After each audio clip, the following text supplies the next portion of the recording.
오늘도 정치권 이슈 하나하나 쫓아가서 파헤쳐 보겠습니다. 한국정치학회 이사 조경근 교수님, 부경대학교 정치외교학과 차재권 교수님 두 분 함께합니다. 안녕하십니까? 안녕하십니까? 예, 안녕하세요. 자, 오늘도 두 분께 질문을 좀 하나하나 드려볼 텐데, 먼저 국민의힘이 지금 장외투쟁 강성 지지층 결집에 당력을 좀 집중하는 모습입니다. 국힘의 전략을 어떻게 보시는지부터 좀 단도직입적으로 여쭤볼까요?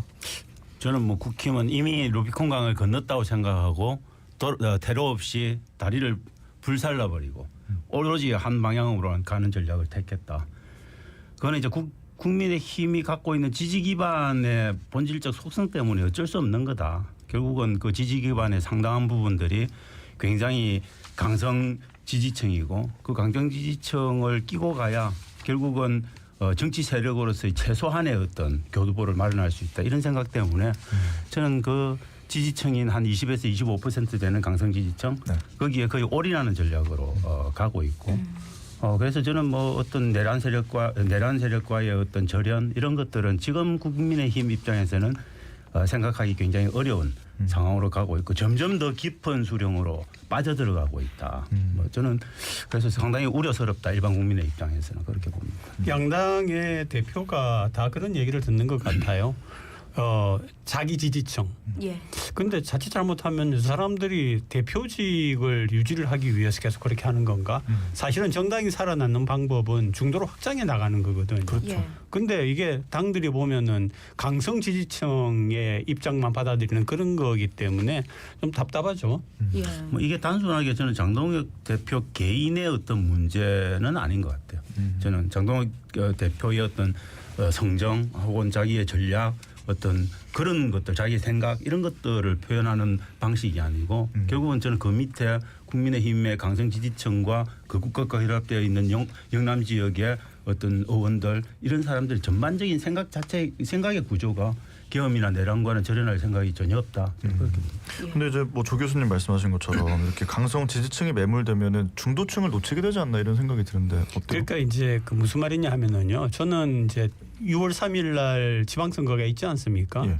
진짜 거기에 어떤 그 목표점을 둔다라고 하면은 지금은 강성 지지층은 한동안 좀 이렇게 좀 신경을 좀 덜 써도 6.3 지방선거를 앞두고 나서 뭔가를 하면 돌아오게 되어 있거든요. 그리고 예. 멀리 떠나지 않습니다. 그렇다고 하면은 지금 강성 지지층 한참 하다가 6.3 지방선거를 앞두고 나서 막 중도층을 넓히겠다 그러면 이상해 보이잖아요. 사실 전략적으로. 그런 점에서 볼 때는 이 사람들이 정치하는 사람들이 맞는지 아니면은 자기 이익을 추구하는 사람들인지 뭐 저는 그런 게 꼭 국민의힘만은 아니라고 보고 있거든요. 네. 예. 저는 국민의힘은 이미 중도층에 대한 어떤 판단 이런 것들을 거의 끝냈다. 저는 그렇게 봅니다. 중도층을 다시 끌어들이기 위해서는 상당한 정도 전략의 수정이 필요한데 그렇게 됐을 경우에는 기본적으로 정당으로서의 존립 가능한 20 내지 25%의 강관 지지층을 잃을 가능성이 있기 때문에 저는 이건 거의 바트하는 그런 상태다. 그래서 중도층을 끼고 가는 선거 전략은 거의 뭐 관심이 없다. 저는 그렇게 봅니다. 대놓고 이야기하면 안 될까요?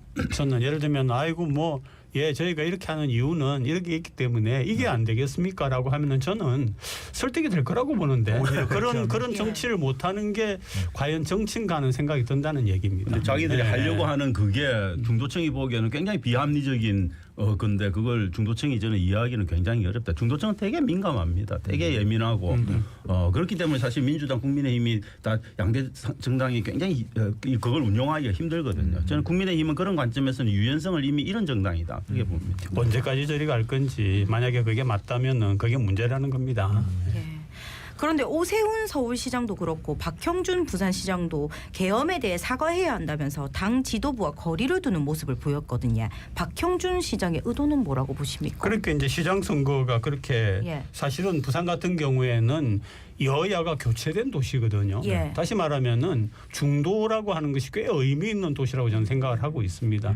만약에 박형준 시장 같은 경우에 만약에 강성 지지층에만 매몰되어 있는 지금의 국민의힘이 하는 것처럼 하면 되겠습니까? 안 되지. 안 된다고 보는 거죠. 예. 뭐 저는 개인적으로 박형준 시장이 계엄이나 내란에 대해서 갖고 있는 기본적인 생각 자체는 저는 반대하는 입장이 좀 명확해 보인다. 개인적인 자기 뭐 생각들도 있는 거고, 그다음에 선거 전략으로서도 뭐 우리 조 교수님이 말씀하셨듯이 중도를 잃고 선거를 한다는 거는 실질적으로 선거에 나서는 강력한 시장 후보로서는 생각조차 하기 힘든 겁니다. 그러니까 당연히 이 방향으로 갈 수밖에 없고 국민의힘과 힘의 본진과는 결이 다른 그런 선택을 할 수밖에 없는 거다 저는 그렇게. 네, 네. 그러니까 이제 각 지역에 부산뿐만 아니라 각 지역에서 이제 지방선거에는 후보들이 나설 거 아닙니까? 네네. 나서가지고 이래저래 이야기를 해 나갈 때 국힘 자체가 중심이 강성에 가 있다라고 하면은 물을 거 아닙니까? 아니 그래 당신은 이런데 중국 왜 저러냐라고 했을 때 참 옹색할 것 같다는 생각이 드는 거죠. 네. 네. 지방선거가 있기 때문에 뭐 당연히 그렇게 될 수밖에 없는 상황이다 이런 말씀이신 것 같습니다. 다음 질문으로 넘어가 보면 국민의힘이 더불어민주당을 향해서 대장동 항소 포기 국정조사에 대한 최종 입장을 밝히라면서 국정조사 특별위원회 구성을 요구했습니다만 민주당은 입장을 내놓지 않고 있습니다. 국민의힘 입장에서는 대장동 사태가 내년 지선까지 끌고 가는 전략 동력이 될 수 있을지 두 분은 어떻게 보십니까? 지금은 이것 외에는 이제 뭐 끌고 나갈 그 모멘텀이 없다라고 보는 거고 이걸 굉장히 중요한 모멘텀으로 보고 있는 거고 이걸 계속 확대 재생산해서 키워서 결국은 지금 현재 이재명 대통령의 어떤 정부에 대해서 생채기를 내고 가는 그 방식을 지금 택한 거거든요. 그래서 저는 이거 국힘으로서는 이것 외에 다른 소재를 발견하기가 어렵고 그래서 이 소재로 당분간 갈 것 같다 그런 생각은 합니다. 저도 같은 생각입니다. 예. 이 대장동 사태가 국힘 지지율 반전의 계기가 될 수 있다고 보십니까? 저는 뭐 그렇게 생각하는 건 좀 오산이다. 기본적으로 이 대장동 사태가 그렇게 되기 위해서는 범죄의 정점에 이재명 대통령이라고 하는 확실한 분이 계셔야 되고 그다음에 그분이 그렇게 범죄와 연결된 모든 증거들이 나와야 되는 거고 재판부가 그걸 인정할 수 있는 수준까지 가야 되는 거예요. 그런데 지금 나오고 있는 모든 증거들은 검찰이 그걸 조작하기 위해서 어떤 무리한 수를 뒀는지가 다 드러나고 있는 거예요. 어떻게 할 겁니까? 그 부분에 대한 명확한 답을 사실은 국민의힘도 할 수 있어야 되는데 현실과 완전히 다른 인식을 갖고 있는 게 문제인 거죠. 그래서 저는 이 사태를 계속 끌어가는 거는 아주 단기적으로는 효과가 있을지 모르지만 장기적으로는 이걸 갖고 가기는 저는 힘들 것 같다 그렇게 봅니다. 지금 이제 그 전체적인 국민 여론으로 볼 때는 숫자 7천억이라고 하는 숫자가 그게 이제 조작이 된 건지 아니면은 그게 진짜 그랬던 건지가 아직은 명확하게 100% 밝혀지진 않은 상황인데 일단 7천억이라고 하는 거기에 굉장히 국민들의 그 마음이 꽂혀 있는 것 같아요. 예, 어떤 소수의 사람들이 집단이 가지고 있는 어떤 조그마한 지방 권력을 가지고서 7천억이다라고 하는 걸 해 먹었다라고 하면은 그건 밝혀져야 되지 않느냐라고 하는 건데 그렇기 때문에 이게 여전히 가고 있다라고 생각을 하고 또 뭐 정권이 바뀌거나 하면은 또 아마 나올 겁니다 이거는. 네. 저는 그 7천억이라고 하는 것들의 실체도 명확하지 않고 그게 7천억 전체가 범죄 수익이 된다는 거를 입증하기도 굉장히 어렵습니다. 아마 그게 입증 가능하고 그게 전체 범죄 수익이라고 이야기를 한다면 1심 재판부에서 그 모든 추징액이 그렇게 나올 수가 없는 거죠. 범죄 자체가 기본적으로 완전히 이재명 대통령이 시장 시절 때 완전히 개입한 그런 방식으로 범죄가 구성이 전혀 안 되는 겁니다. 그러면 이게 범죄 수익이 7천억이 될 수 없는 거죠. 네. 저는 국민의힘은 명백하게 그 7천억에 대해서는 완전히 거짓말을 하고 있는 거다 그렇게 봅니다. 국민들 속이고 있는 거죠. 기만하고 있고. 그게 아마 언젠가는 뭐 여야의 위치가 바뀌면은 국회 또 특위가 구성될 가능성도 있습니다. 관련해서. 그게 관련해가지고 네. 한번 두고 아니 보죠. 그렇게 네. 몇 년 동안을 해왔는데 또할 겁니다, 아니 아마. 3년 네. 동안 정권 잡고 왜 못했습니까? 그 그러니까요. 검사들 그 수많은 검사들 2,몇백 명 가까운 검사들을 누리고 있는 조직에서 그걸 못했는데 뭘 또 합니까? 그러니까 이게 한 번 더 명확하게 밝혀질 필요가 지금 저도 이제 차 교수님 입장에 동의를 하지만 워낙 국민들이 가지고 있으니까 한번 정리를 할 필요는 있죠. 네, 관련해서 국민의힘 장동혁 대표, 조국혁신당 조국 대표가 검찰의 대장동 재판 항소 포기 문제를 두고 공개 토론을 하겠다라고 밝혔는데 양쪽 모두 좀 적극적으로 나오고 있어서 성사가 될지 어떨지 어떻게 보세요? 뭐 저는 정치인들이 하는 거는 뭐 그 조변석계니까 사실 성사된다 안 된다 이렇게 판단하기는 굉장히 쉽지 않은데 정치인들이 또 자기가 뱉은 말을 주워 담기가 쉽지 않기 때문에 뭐 가는 모양새는 아마 만들 거다. 그렇지만 늘 여야 영수회담이 결렬되고 모든 뭐 대표회담이 결렬되듯이 아마 마지막에 어떤 순간에 어떤 조건들이 맞지 않는다고 아마 거부하거나 이런 사태로 갈 가능성은 있다. 그렇지만 지금 현재로는 이분들이 뱉은 말들이 있기 때문에 일수불태하기는 좀 어려울 거다. 그래서 당분간 지속은 하는데 마지막 순간에 아마 저는 결렬되거나 이런 모습으로 가지 않을까 아마 그런 생각을 차 합니다. 교수님이 정확하게 그 말씀을 해주셨는데 무슨 일이냐면은요, 양 정당 다 강성 지지층을 갖고 있지 않습니까? 그렇죠. 그럼 이런 요구들도 다 강성 지지층에서 나오는 거거든요. 그게 맞건 안 맞건 간에 강성 지지층이 요구할 때 거기에 따라가는 모습이 지금의 정치의 모습입니다. 결국 그렇게 해서 뭐 위원회를 구성하건 뭘 하건 해놓고 나서는 결국 뭐가 거의 없다라고 생각할 때는 했으니까 됐고 흐지부지 된다 그런 거죠. 예. 네. 그럴 가능성이 있는 거죠. 예. 이 토론이 성사된 배경을 보면 이걸 처음에 한동훈 전 대표가 적극적으로 주장했습니다.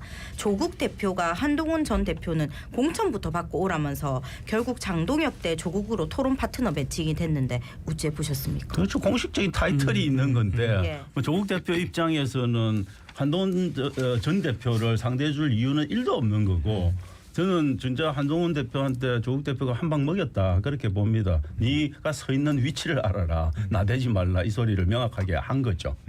그런 관점에서는 저는 한동훈 전 대표 입장에서는 약간 응운의 일패 이런 느낌이 좀 듭니다. 그 직이 없고 바깥에서 뭔가를 계속 도모하는 그런 경우에는 이렇게 합니다. 예. 네, 이렇게. 그러니까 상대방의 예를 들면 대표들 아닙니까, 네. 그죠? 한동훈 대표 같은 경우는 지금 그런 위치에 있지 않지 않습니까? 그리고 이제 자기가 있던 당에서도 사실은 비껴나 있는 그런 상황이고, 근데 존재감을 피우려고 하면은 그렇게 이야기를 하는 거죠. 그래야만이 내가 대표급도 되는 거고 이렇게 되는 거죠. 저는 이 싸움에서는 사실 한동훈 대표를 불쏘시기로 해서 조국 대표가 이긴 싸움이다. 왜냐하면 생각을 해보세요. 불과 의원 10몇 명밖에 안 되는 그 작은 당의 대표가 의원이 100명이 넘는 당의 대표하고 맞짱 토론을 해야 되는 상황으로 가고 있는 거예요. 조국 대표가 이끄는 조국혁신당의 존재감을 엄청나게 키워주는 작업을 해준 겁니다. 예. 네. 조국 전 대표 이야기를 좀 해보겠습니다. 1년 만에 이제 다시 당 대표 자리에 섰는데 뭐 당내 성비위 사건도 그렇고 수습할 과제가 많아 보이거든요. 뭐 어떻게 좀 풀어갈까요? 저는 뭐 그렇게 조국 전 대표가 이렇게 해가지고 이번에 이제 최근에 그 대표에 다시 뽑히지 않았습니까? 네네. 이제 그런 모습을 가지고 정치 재기를 하고 있는데 과연 얼마나 성과를 거둘까? 몇 사람이라도 이제 다음에 이렇게 의회에 들어가고 하는 그런 모습을 보일까 하는 건데 그렇게 일단 교두보를 마련하는 전략이 아닌가 그런 생각이 들어요. 예. 저는 이미 성비위 사건은 약간 마무리 단계에 있고 어떻게 완전히 정리됐는지는 알 수 없지만 이미 대중의 관심 속에서는 조금 멀어져 있지만 저는 조국 혁신당에 대한 기본적인 이미지의 실추 이런 건 명백하다. 그게 저는 조국 혁신당을 지지하는 약한 지지층이나 아니면 중도층의 조국 혁신당을 바라보는 태도의 변화는 명백하게 있을 거다. 그건 잠재해 있다라고 보는 겁니다. 네. 그러면 조국 혁신당이 그러면 조국 대표가 갖고 있는 개인적인 이미지에도 저는 상당 부분 영향을 미칠 가능성이 있어서 그 성비위 사건 이전에 조국 혁신당과 조국 대표 그다음에 이후에 조국 혁신당과 조국 대표는 명확하게 좀 다를 가능성들이 있다. 그렇게 봅니다. 그래서 저는 상당 부분 조국 혁신당이 뭔가 새로운 모습들을 보여서 그런 이미지 실추된 이미지를 바꾸려는 노력이 없으면 상당히 저는 뭐 아주 2% 3% 지지율에 머무는 그런 정당으로 계속 남을 가능성이 있다 그렇게 봅니다. 이게 막상 그 선거전이 벌어지면은요 거대 정당과 네. 소위 말하는 뭐 과거에는 어땠을지 모르지만은 군소 정당, 작은 예. 정당이라는 개념이 있는데 선거가 이번에 시작되면 개혁신당 나오지 않겠습니까? 네. 이준석 대표 나오지 않겠습니까? 그러면 그렇게 분류가 되는 거죠. 네. 예. 그러고 한동훈 전 대표 이야기가 나와서 여쭤보고 싶은데요. 한동훈 전 대표가 지방선거보다는 재보궐선거에 나갈 거라는 이야기도 나옵니다. 부산 지역 재보궐선거 있을 때 출마 가능성 어떻게 보시는지 공천 받을 수 있을까요? 자기가 나오고 싶어도 공천을 왜 주겠습니까? 예. 제가 볼 때 장동혁 대표 입장에서는 왜 한동훈 전 대표를 살려줘서 공천 주겠습니까? 저는 공천 받기는 굉장히 어려울 거다. 그리고 지금 공천을 받으려면 결국은 당원 투표 뭐 70% 가는 그런 방식이거나 물론 이제 재보궐선거에서 국회의원 선거는 좀 다를 수도 있겠지만 어떤 방식으로든 저는 좀 쉽지는 않을 것 같다. 그렇게 봅니다. 저는 뭐 부산 시민으로서 두 가지 마음이 들더라고요. 하나는 야 부산이 다원화 도시 모양이다. 이런 사람도 품고 저런 사람도 품고 또 한편으로는 부산을 어떻게 보는 거지 이런 생각도 들고 두 가지 마음이 들더라고요. 자, 오늘 조차가 파헤친다 한국정치학회 조경근 이사님, 부경대학교 정치외교학과 차재권 교수님과 이야기를 나눠보고 있습니다. 다음 이슈로 좀 넘어가 보려고 하는데요. 국회 패스트트랙 충돌 사건 선고가 6년 만에 나왔습니다. 유죄 선고를 받았던 국민의힘 현직 의원 6명이 모두 직을 유지했는데 이제 이 상황에 대해서 엇갈린 평가가 나오고 있습니다. 두 분은 어떻게 보시는지도 궁금합니다. 저는 뭐 일단 법원의 판단은 뭐 6년을 묵혔는데 과거의 일을 다시 돌려서 그걸 정죄하는 게 맞냐. 그리고 6년 동안 이미 국회의원 선거가 있었고 그런 과정에서 공천을 못 받아서 탈락한 분들 또 실제로 떨어진 분들도 있고 또 되신 분들도 있지만 그런 정치적 판단이 이미 국민의힘에서 이루어졌다. 그렇기 때문에 이 정도에서 마무리하자는 그런 저는 이 판결 자체를 보면은 명백히 저는 대단히 사법의 정치화에 의해서 만들어진 판결이라고 봅니다. 판결 그대로 하면 이건 반드시 정죄받아야 되는 거죠. 그래서 사법부가 굉장히 정치적 판단을 한 결과인데 뭐 저는 이점에서는 그런 것들을 용인을 하고 여야가 마무리해서 가야 된다고 개인적으로는 생각하지만 저는 대단히 안타까운 거는 이 사법의 정치화를 통해서 만들어낸 이 판결이 우리가 그렇게 어렵게 만들어 온 국회 선진화법에 엄청난 생채기를 내고 그걸 폄하하는 거다. 그 효과는 명백할 거다. 앞으로 아마 국회에서 누가 정말 망치 들고 설치고 육탄 공격을 해도 이 판례가 있는 이상 저는 그걸 막아내기 굉장히 힘들 거다. 이렇게 봅니다. 그래서 국회 선진화법을 퇴보시키는 그런 판결인데 대단히 정치적인 판결이다. 그렇지만 현실에서는 어쩔 수 없는 판결 결과일 수 있다. 그래서 여기에서 민주당도 이걸 갖고 다시 다시 가거나 이런 방식으로 대응하기는 좀 쉽지 않을 거다 그렇게 봅니다. 사실은 민주주의의 근간 그리고 이제 헌법적인 기초라고 하는 게 상권 분립 아닙니까? 예. 그런데 이제 이번에 되고 있는 우리 한국에서의 현실 같은 경우에도 이제 정치권이 사법부를 물론 거기에 문제가 있으면 또 문제가 있는 방향으로 다뤄가야겠지만 대놓고 압박을 하는 그런 문제라든지 지금 지적을 잘해 주신 것처럼 사실은 사법부가 정치적인 고려를 하기도 하지만 정치적 고려를 심하게 하는 것도 문제가 있거든요. 그런데 분명히 이번 같은 경우에는 정치적 고려가 들어갔습니다. 네. 예. 자, 이어서 내란 전담 재판부 이야기해 보겠습니다.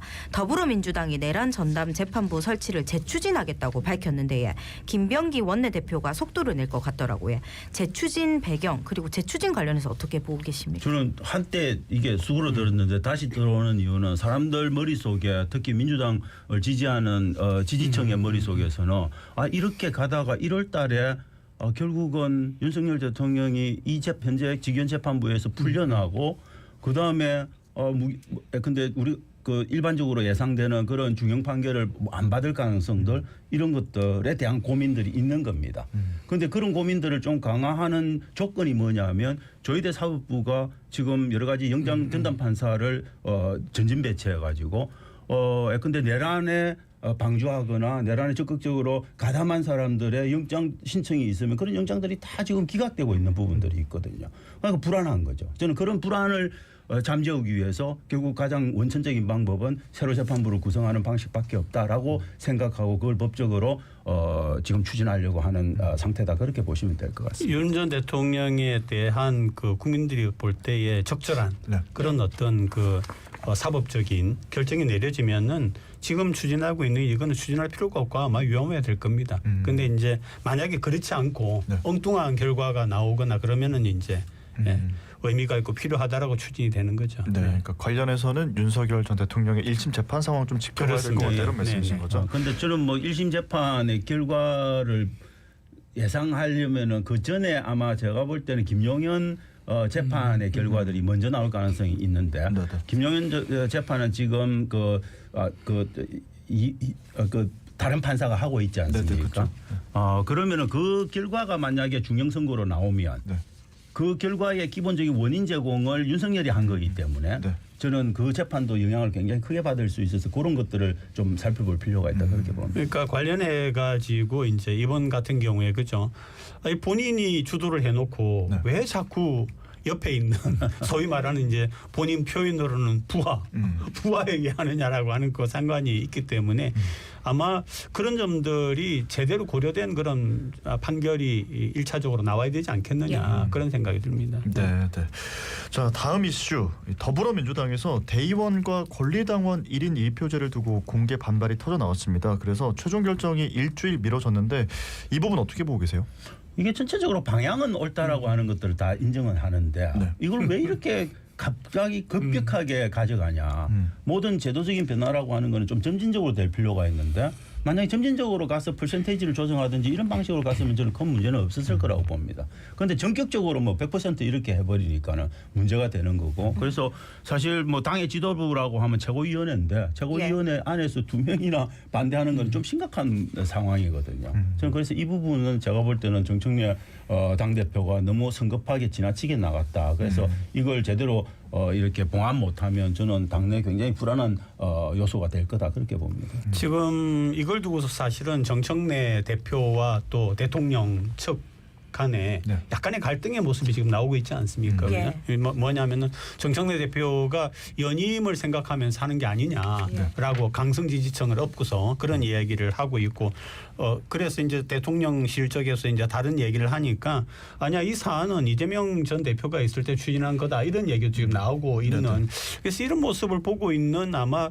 국민 입장에서는 그렇게 썩 좋지는 않을 거예요. 왜냐하면 정부 여당이라고 하는 힘을 합쳐가지고 지금 어려운 경제나 대외적인 상황을 뚫고 나와야 되는데 이게 정부 여당 속에서 이런 갈등의 모습을 보인다라고 하는 것 자체가 좀 안타까워 보이는 부분이 없지 않아 있죠. 정청래 당대표가 자기 정치를 시작을 하고 있고 그 자기 정치의 어떤 가장 표상으로 이런 것들을 내세우고 있다라고 보는 건데 사실 당원들 입장 특히 제가 볼 때는 대의원 입장에서는 보면 황당한 거죠. 과거에 자기는 거의 권리당원 20명에 가까운 표를 한꺼번에 행사했는데 그걸 한 표로 그냥 줄여버린 거 아닙니까? 너무 충격적인 거죠. 그래서 예. 저는 그런 정도의 문제들을 좀 정청래 당대표가 좀 고려했어야 된다. 뭐 그렇게 예. 생각을 합니다. 우리가 이제 이런 비유를 하더라고요. 흔히 이제 일반 평의원이 있고 네. 그다음에 이제 그들을 대표하는 이사회가 있고 예. 그다음에 다시 거기서 핵심적인 걸 하는 상임이사회가 있고 네. 이렇게 모든 결정이 이루어지는 게 예. 되고 그렇게 이루어지는 이유가 올라가 있는 분들은 보다 많은 정보를 가지고 있고 보다 많은 경험을 가지고 있기 때문에 그걸 바탕으로 해가지고 말하자면은 이사나 아니면은 일반 분들을 설득해 나가면서 결정을 하는 건데 네. 이런 1인 1표제를 한다라고 하는 거는 그런 어떤 구조를 허무는 게 아니냐라고 하는 그런 지적도 또 있더라고요. 네, 예. 네. 민주당이 당헌 당규 개정을 하면서 지방선거 기초광역의원 비례대표 후보자 선출 방식을 권리당원 100% 투표로 변경했거든요. 그 이유는 뭐라고 보시는지요?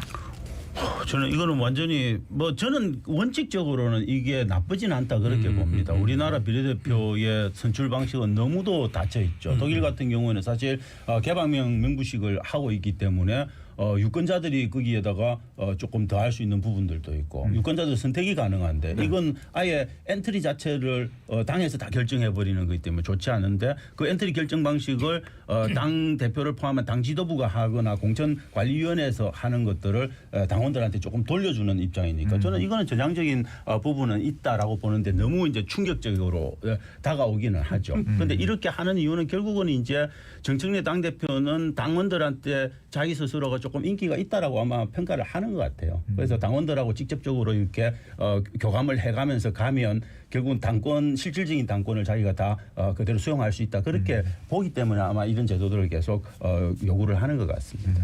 어떤 그 수준이라고 표현하면 좀 이상하고 어쨌든 뭐 기초 아니면은 국회 네. 의원이 있지 않습니까? 사실 그런 의원이 된다라고 하는 거는 사실은 상당한 기반이 있어야 되지 않습니까? 그렇죠. 물론 예외적인 경우도 있지만 그런데 그렇게 이제 상당한 기반이 있다라고 하면은 그걸 대표하지 못하는 층이 많단 말이에요. 네. 그 소위 말하는 소수자라든지 이제 그런 부분을 배려하기 위한 게 비례대표라고 하는 예. 거거든요. 그럼 비례대표조차도 선정된 그 소수자 선정된 분들이 해서 뽑혀지는 것보다는 네. 일반 시민들의 수준이라고 할까 그런 차원에서 뽑혀지는 게 옳다라고 하는 그런 어떤 정신이 들어가 있는 게 아닌가 하는 그런 생각이 좀 들더라고요. 네, 네.